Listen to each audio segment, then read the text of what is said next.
Lawsome by Consultwebs. Breakthrough insights to build a thriving law firm with your host, Tanner Jones. Hello, all our Lawsome listeners. Today on the show, we're talking with Grant Brott, Director of ROI Strategy at Consultwebs. He's responsible for coordinating the overall digital marketing strategy for Consultwebs clients and ensuring that all departments are on the same page. He has an associate's degree in business administration and is a certified digital marketing professional. He also holds certificates in HTML, web development, and small business management. Today's topic is around a very timely topic being talked about quite a bit today, and that's ChatGPT. It's a new artificial intelligence tool, and specifically, we want to dive into what it's useful for and where it still needs a little bit of human touch. So welcome, Grant. Thank you for joining the show. Thanks, Tanner. Excited to be here. Good. So let's just hop in around the concept of artificial intelligence, or better known as AI. It's clearly increasingly being used across all industries, but it's also starting to really catch attention in the legal industry. Lawyers and legal businesses beginning to use this type of technology in an effort to automate tasks, anything repetitive within the office. It may be document review or case review, anything really to help support efficiency and improve effectiveness and accuracy within their operations. So thanks to AI, this powerful tool called ChatGPT has now been created. So Grant, I'd love for you to take a moment just to explain what is this tool in the most general terms. Yeah, so you can think of it like a robot that can understand and respond to human language. It's like talking to a person, but via text. It's in the title, ChatGPT. That's what it was built to do. It was built to have a conversation with you. And that's where the power of the tool comes into play, is not just asking it to, write you a paragraph or something, but having a conversation and asking deeper questions and having it expand on that. It will learn and continue to build on that conversation as you go further with it. And so each chat session that you create in there kind of builds on that conversation and adds to it. As an example, you could take the content from that document and you could drop it in there and you could ask, can you summarize this for me? And it will break it down and give you a summary of what that's about. And so you're able to feed information to it in that kind of situation where you're inputting your document or whatever, and then you're asking it to do something with it. You could ask it to rewrite it. You could ask it to summarize it. So that's kind of an example there of having that conversation. It's like a virtual assistant. It's, hey, I need you to do this. And you ask it to do that, and you give it as much detail on what you're looking for. I think that's where the real power comes from, is you have to think about it like a robot or a little kid. You have to explain what you're looking for and what you want to get out of it. And by doing that, you're going to get more relevant return on that conversation. Grant, I know you're testing all types of tools and products and services on behalf of Consultwebs in an effort to help them attract more cases for their clients on a month-to-month basis. So I'm certain you've tested different AI-powered tools in the past. So I'm curious, especially from a novice standpoint, for our listeners, how would you compare ChatGPT to other AI-powered tools today? Yeah, it's similar in its capability to other tools. It's, like I said, its real difference is it's made to have a conversation with you. It's made to chat and talk and converse, basically. And so when you're thinking of it in regards to law, having it summarize your case document if you need to give a summary of whatever that might be, or it's something really long and you just need a quick overview of that document and don't want to read the whole thing, it can give you those kind of bullet point kind of summaries of it. There's other tools on the market out there that focus very specifically on contract analysis, legal research, e-discovery.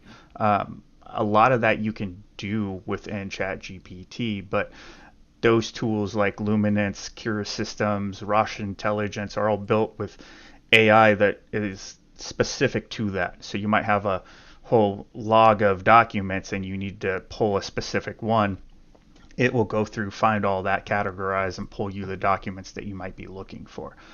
With ChatGPT, it's not so much that, it's more, its focus is on generating content.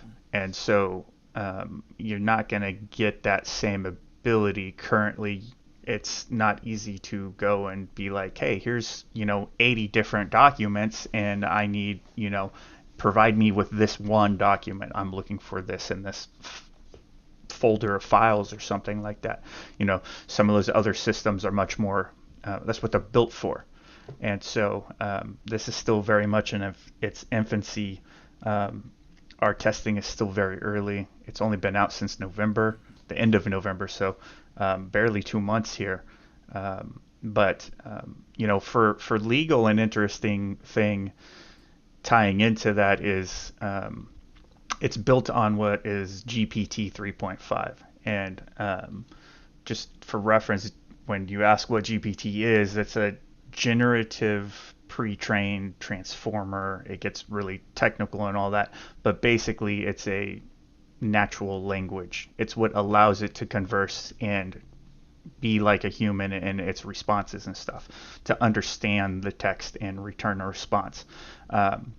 One of the tests they did was they used ChatGPT to, they used GPT 3.5, which is what ChatGPT's built on, and they completed the NCBE MBE practice exam, basically the bar exam, and it got a 50.3% correct rate on that. On the evidence and torts parts, it got a passing rate. And so it has a very comprehensive legal set of information in it, because that's pretty impressive for it to be able to do that already at this point. They expect in the near future for it to be able to pass the bar exam and get a passing rate on it. And so it'll be curious to see what happens with GPT-4, which is the next version of the model that ChatGPT is built on. There's a lot of speculation when that's coming out. It could be later this quarter, or it could be the end of the year or next year. There's no specific deadline, and whenever OpenAI has been asked about that, they've given very broad general results, but it will be curious to see, the next version of that. That's really interesting. I'm really, I want to jump to the concept of how this is ultimately going to revolutionize the profession, but I have a few more things I want to touch on before we get there. I think that's the real intriguing topic, and just the excitement and buzz around this type of technology, and ultimately what it's going to do. There's a lot of talk about this type of technology with respect to how it's going to truly disrupt certain industries. In many instances, your very labor-heavy industries that are requiring people, whatever that may be, to write, to summarize, to produce content, to find content quickly. So real interested in that. But again, let's carry on with just how this works, and ultimately some things that firms should be considering as they may be evaluating this type of technology for their own operations. When using this type of tool, specifically ChatGPT, you need to initiate a conversation about a specific topic. It's about the inputs and what you're putting into it in an effort to ultimately get what you're seeking.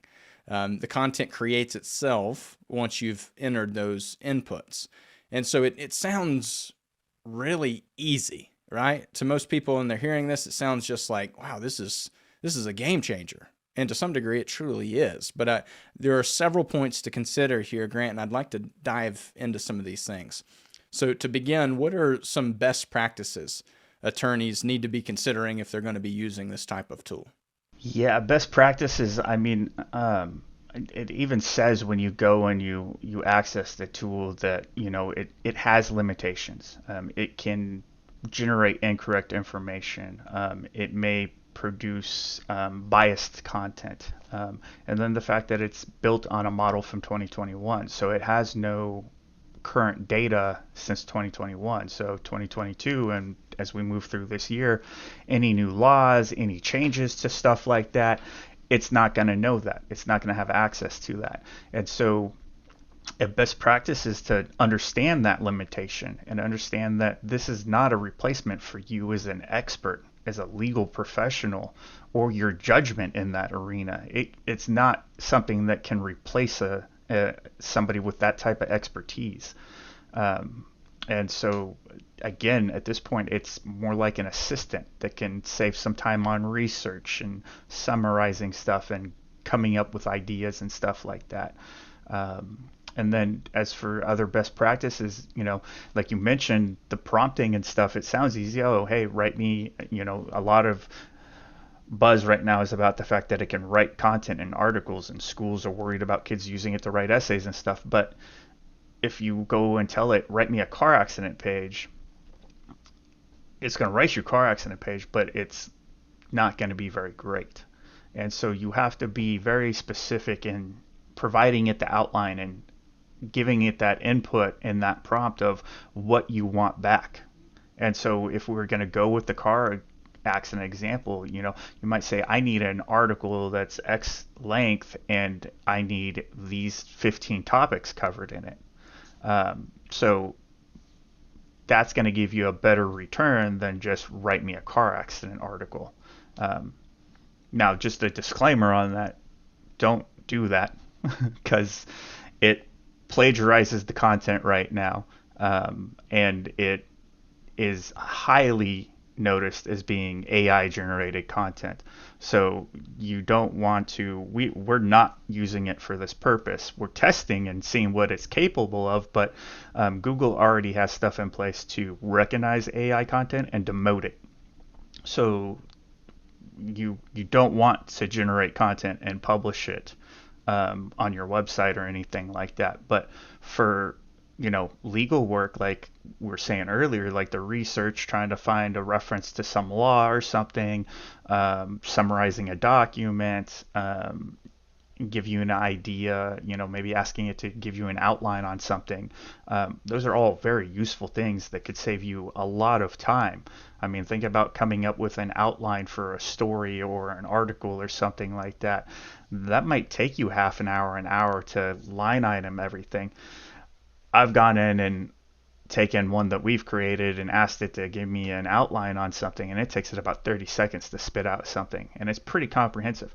Again, we have to review it. We have to pull things out that don't fit and adjust things there based on our expertise still. Well, let's touch on that, because I do see that as being the important piece here. It's like the tool can do so much, and it can be used as what it is, a tool. But anywhere in running a law practice, discerning unique situations, discerning law, discerning case type, but also discerning human emotion and human connection. What can you say in that respect, and how it may be limited and how the hybrid is going to continue to be the norm? Yeah, I don't see it replacing people at this point. It's not. It's very much an infant that doesn't know how to talk, walk, or crawl, kind of, if you were to compare it to a human at this point. It doesn't have emotion. It doesn't understand human emotion. It can't portray that. It also doesn't have your experience. I mean, we've worked with attorneys that have, 30, 40 years of experience. It's not going to replace that. It doesn't have that experience, that knowledge. It has book smarts. It has what is published in the internet or in legal databases and stuff like that. And so I think that's that big limitation. And the fact that it doesn't get everything correct. And so even as we use it as an assistant, we still have to QA and review everything to make sure it's accurate. And we've seen that in our initial tests of even having it do like a content outline and running that by our legal editors. They're like, well, this topic shouldn't be in here at all. Like a client wouldn't cover, how to defend against a premise liability lawsuit. Like you wouldn't cover that side of it. So it puts stuff in there. It doesn't understand your perspective and your business. It doesn't understand your brand voice. It doesn't have those, so it is very limited in that regard. Obviously just based on what we've covered so far, there are several key areas where it will influence. And in many instances, it's going to totally just disrupt what we've once known as just how we do things. So I think it's safe to say we need to start to really change our mindset. There's this argument, or this I'll call it a lie, across the waves online, that AI is potentially going to replace humans in many instances, and I think you've already kind of squashed that argument. But it's the real question is, how are we going to utilize it to better serve our clients, to better serve our business, to maybe even help with overhead, to cut down on expenses. And I would encourage our listeners to really have that mindset around this, because it's the firms that leverage this type of technology now, early, and continue to test and measure it, that are going to truly win out and distance themselves in the marketplace. So Grant, knowing you've just poured hours and hours of research into this platform and other similar software in the past, what's your vision of the future? What do you think, the role will be of ChatGPT in businesses, specifically within the legal profession? I mean, this specific one, ChatGPT, is made to have a conversation, and I think that's what they're building it to do. They're not building it to be an artificial intelligence that can replace your paralegal. Like, that's not what this is. This is something they're working on, the conversation side of AI. And this is that first step, to be able to have a conversation with a robot, basically, is what we're doing here. So I think we'll see, think of Google, your Google Assistant, your Amazon Alexa, your Siri, whatever the, virtual assistants are now, and think of if this was behind it, how much more helpful and how much more information and how faster those would be. I think that's where they're going with this. At this point, though, we've seen this tool do amazing things already, and it's barely been out 2 months now. People have used it to code, program things, write content. I mean, things that they probably didn't expect people to try to use it for. Mm-hmm. I don't think they ever expected people to use it to write the code for an entire website or program for a website, and that has occurred. And so I think there's a lot to be seen in the future. I think in the short term, through this year, I think we're going to see more workflows and more ways of using it as an assistant, as a virtual assistant that can save you a lot of time. You're not going to have to do as much research, spend time with that. I mean, this isn't specific to the legal sector, but I helped my son with a project over the holiday break, and we spent almost a whole day trying to find references for some information on some animals and stuff that were a little more obscure. I hopped on ChatGPT and I asked it those questions, and it had the answers within 30 seconds, something we had spent 6 to 8 hours that day trying to find and get references on. And so, I now know, at that time I didn't know that you could then also be like, hey, this is what I'm looking for, and can you provide me authoritative references on these answers? And so it actually was able to give. When I ran it about a week ago, I did that same test, and I was like, I need references for this information that you're providing. And it gave me the books and pages and references and authors and all of that, like official reference layout for all that information. So taking that to the legal industry, think of it, you're trying to find something on a specific law, you don't remember what book it's in or anything like, ask it. It can give you that reference, and then you can go to that book and have that reference for that. The research side of it, saving time with stuff like that, with summarizing things and getting general outlines, I think there's huge opportunity to save large amounts of time and free that time up for more important things. Provide your paralegals doing research with more time to focus on more important tasks than some of this more kind of in the trench busy work.